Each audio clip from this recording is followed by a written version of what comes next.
Então, iniciando propriamente nosso tema, teoria do crime. Se não tiver alguém do direito aqui, vai ter primeiro contato com o tema, e quem for do direito vai fazer uma revisão, né? No Brasil, o crime, para o direito penal, é toda conduta humana que fere um objeto protegido pela lei. E se isso acontecer, essa conformação da conduta humana com a lei penal vai atrair uma pena, ok? Essa é basicamente o conceito material, né, do crime. A doutrina, né, predominante e os precedentes jurisprudenciais, né, dos nossos tribunais adotaram a teoria e o conceito de que o crime se divide em três partes, né? É a teoria tripartite do crime, ou seja, o crime, e aí quem é da faculdade tem isso decorado na ponta da língua, né? Toda conduta típica, ilícita e culpável, né? Eu vou... Então, a gente faz assim, crime é igual a fato típico, mais ilicitude, mais culpabilidade. E aí a conduta típica, o que é?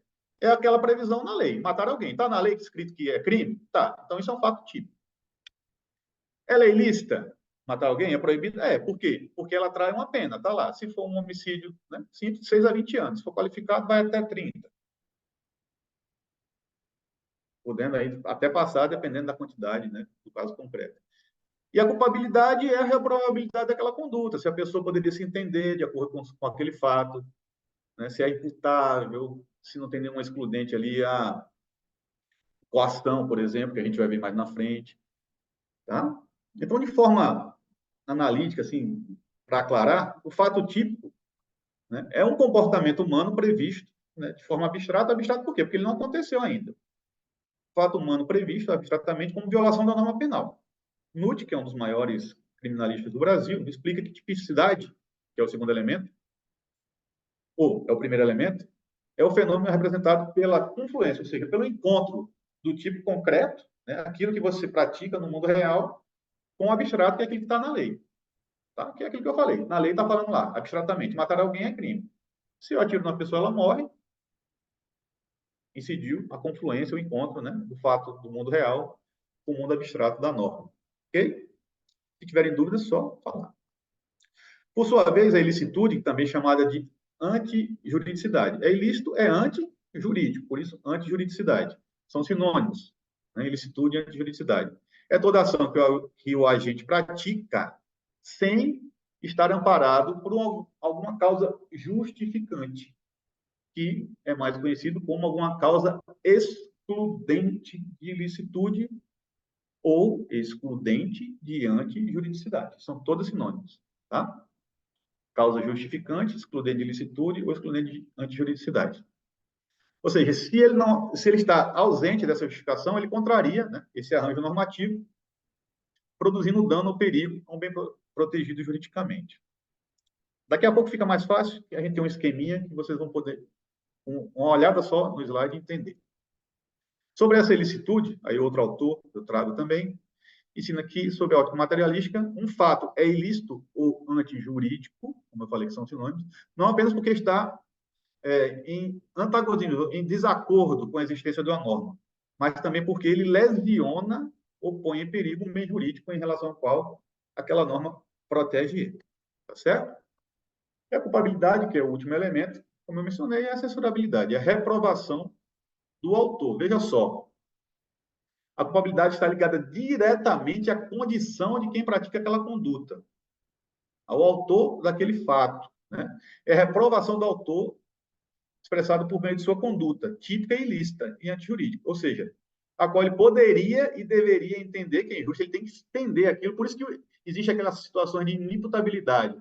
O doente mental, ele não entende que aquilo é ilícito e vai lá e pratica, né? Aqui, na minha cidade, eu sou em uma cidadezinha que tem 16 mil habitantes, acho que 6 moram na sede, o resto mora no sítio. Toda cidade tem um doidinho, né? Ele anda pela rua perambulando. Ele pegou um tijolo, arremessou na cabeça da velhinha que estava passando na rua. Enfim, ele não entende que aquilo é errado. É revoltante para a família da senhora e para a sociedade mas ele não pode ser punido, né, da mesma forma com a pessoa que tem capacidade de entender. ele vai sofrer uma medida de segurança, um tratamento, um hospital psiquiátrico, etc. Não vai para o presídio, tá? Então, ele tem que entender, né? E capacidade também para se determinar com aquilo. Então, ele tem que ter a capacidade genérica de entender e querer, né? E poder, nas circunstâncias que o fato ocorreu, conhecer a sua ilicitude, sendo exigido um comportamento que se ajuste ao fato e direito. Note novamente, nos dá o seguinte conceito de culpabilidade. Trata-se de um juízo de reprovação social incidente sobre o fato e seu autor, devendo o agente ser imputável. Atuar com consciência potencial, né? Ou seja, ter noção de que aquilo é errado, bem como ter a possibilidade de exigir de atuar de outro modo.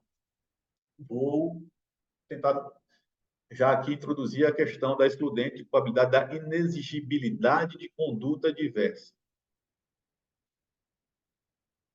Se uma pessoa pratica um fato que é típico, é ilícito, mas ela não tem como exigir dela que haja de outra forma, ela não vai praticar um crime porque vai estar excluindo a culpabilidade. Exemplo, a gente vai ver isso com mais profundidade depois. Uma quadrilha vai na casa do gerente do banco, amarra a esposa, a filha e fala: você vai lá no banco, abre o cofre para a gente pegar o dinheiro, senão a gente vai matar a sua esposa e a sua filha. Ele está sofrendo uma coação irresistível, não tem como se exigir que ele não faça esse comportamento.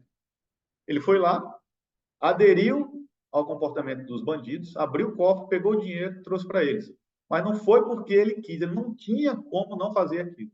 Deu para entender mais ou menos? A gente vai ver com mais calma depois. Tá? Não tinha como exigir dele outra conduta. Esse é o exemplo clássico das faculdades, né?